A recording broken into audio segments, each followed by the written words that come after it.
Bom, você que acompanha aqui o Jornal da Record News, como você sabe, está em multiplataforma. Nós temos procurado mostrar diversos setores da sociedade brasileira, da economia brasileira, para a gente ter uma perspectiva do que pode mudar ao longo desse ano de 2019. Hoje, o nosso convidado é o empresário Carlos Wizard Martins, que é presidente do Grupo Esforça, que está gentilmente aqui conosco. Carlos, muito obrigado pela gentileza. Bem-vindo aqui ao Jornal da Record News. Muito obrigado. Carlos, vamos olhar um pouco para o chamado setor de franquia no país, no qual você tem uma ampla experiência. Esse setor está em crescimento, está parado, está em recessão como outros? Como é que está? Felizmente, o setor de franchising é um dos setores mais estabilizados com tendência de crescimento no país. Mesmo em momentos de recessão, momentos difíceis da economia, o setor cresce acima de 10% ao ano. Agora, Carlos, tem alguns setores que crescem mais que outros? Sim, o setor de alimentação é um setor que está em alta, prestação de serviços, setor de educação, são cursos, sejam de idiomas ou cursos diversos, qualificação pessoal.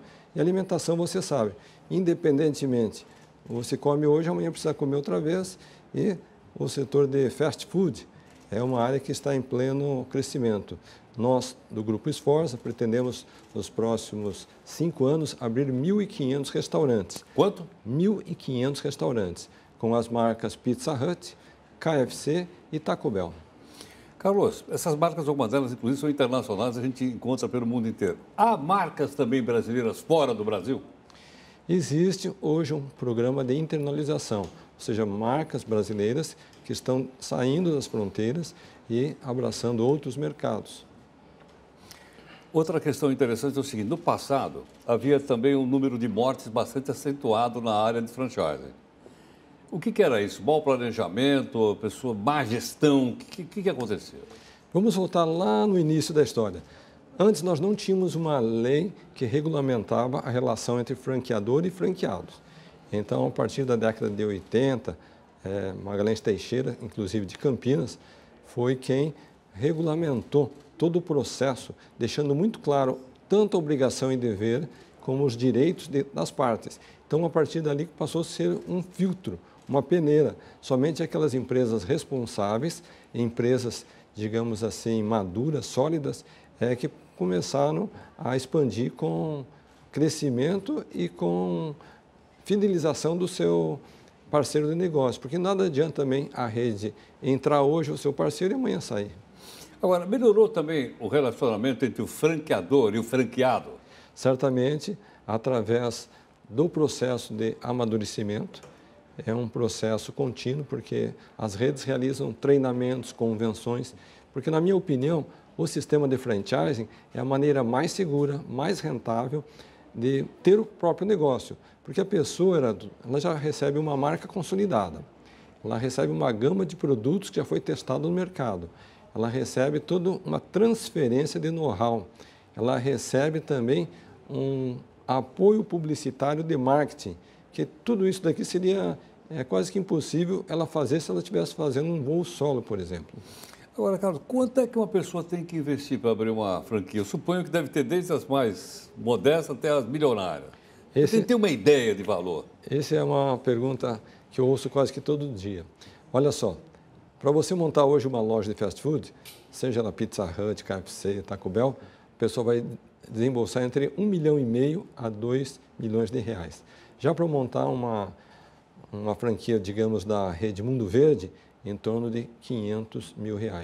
Uma escola da WhatsApp, Number One, em torno de R$200 a R$300 mil.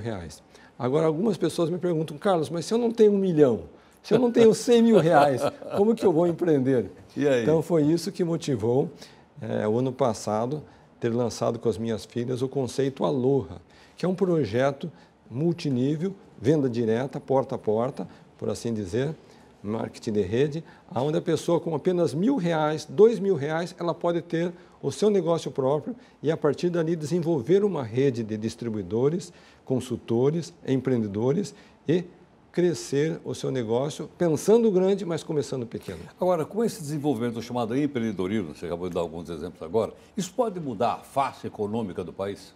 Certamente, eu sou um apaixonado pelo empreendedorismo. Eu acredito que o empreendedorismo é a melhor forma, é a maneira mais inteligente de transformação, seja do indivíduo, da sua condição financeira ou da sociedade em si, porque ele estimula a criatividade, ele estimula a concorrência, desenvolvimento de produtos, ele estimula o treinamento e a qualificação de mão de obra. E todos esses são elementos fundamentais para o êxito de qualquer projeto. Agora, Carlos, para entrar numa dessa, a pessoa precisa estar preparada. Me lembro que o Sebrae fez várias vezes cursos, até tentando me lembrar alguns cursos do Sebrae, né, que tentam capacitar e capacitam as pessoas para serem empreendedoras. E também fazer aquela avaliação do negócio, para ver se o lugar é bom, etc, etc, etc. Quem é que faz isso? É o franqueador ou o franqueado? Por exemplo, saber se o local é um bom local para se instalar uma Pizza Hut ou um Mundo Verde. Então, cada empresa tem um setor específico de análise de ponto, onde ela vai visitar, analisar e aprovar aquele ponto.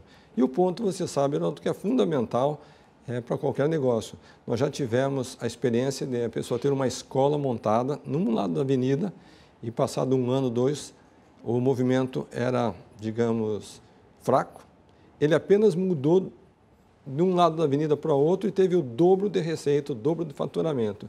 Então, esse papel de identificação e aprovação do ponto, as empresas franqueadoras é que assumem essa responsabilidade. É fácil que às vezes a pessoa olha até para ver se o ponto está perto do ponto de ônibus.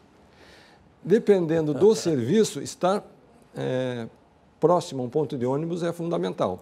Fast food, alimentação, ajuda muito. Já, por exemplo, no setor de educação, a pessoa prefere um lugar um pouco mais retirado, com fácil acesso ao estacionamento, onde ele vai ter mais tranquilidade para chegar com o carro, por exemplo.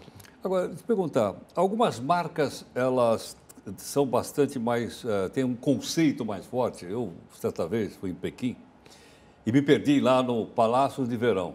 E eu cheguei num lugar, o pessoal não falava inglês, eu não falava chinês, estava perdido. Falei, e agora, como é que eu faço? Aí eu olhei assim numa avenida e eu vi um grande M assim na avenida, eu falei, puxa, estou salvo, era o M do McDonald's. Quer dizer, a única coisa que me chamou a atenção foi o M do McDonald's.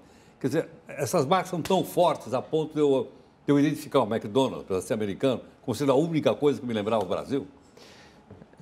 Nós temos, naturalmente, no Brasil, marcas que estão se desenvolvendo e tornando marcas internacionais. E o que você citou sobre a China é curioso. Se você me permite, vou compartilhar com você.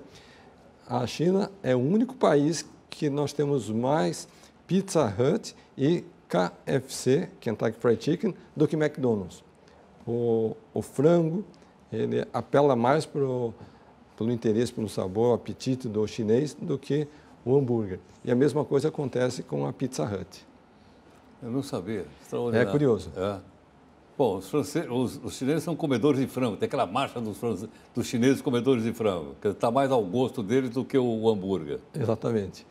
Infelizmente, no Brasil, nós temos uma situação que é o espírito empreendedor do brasileiro.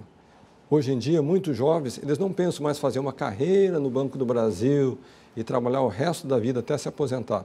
Se você for hoje nas universidades e perguntar qual que é o seu sonho, ter o negócio próprio. Eu acredito que cada pessoa ela tem o seu dom, um talento, uma habilidade. E com frequência eu me pergunto, mas a pessoa nasce empreendedor ou ela se torna um empreendedor? Eu acho que ela nasce com o talento de tornar-se um empreendedor. E quando ela acredita em si mesma, acredita no seu projeto, ela tem habilidade de relacionamento e ela oferece um produto que atenda à necessidade do mercado, ela tem grande chance de êxito. Eu sou autor do livro Desperte o Milionário que é em Você. E as pessoas me perguntam, mas Carlos, você acredita que todos podem se tornar um milionário? Eu digo sim, baseado em 3 condições. Primeiro, a pessoa precisa desejar alcançar esse resultado financeiro. Só o desejo não resolve. Ela tem que transformar o desejo num projeto comercial capaz de atingir o mercado em larga escala.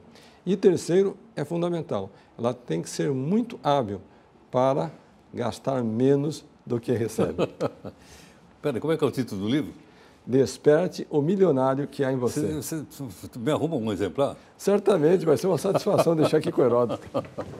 Muito obrigado, Carlos. Valeu, felicidades. Muito obrigado.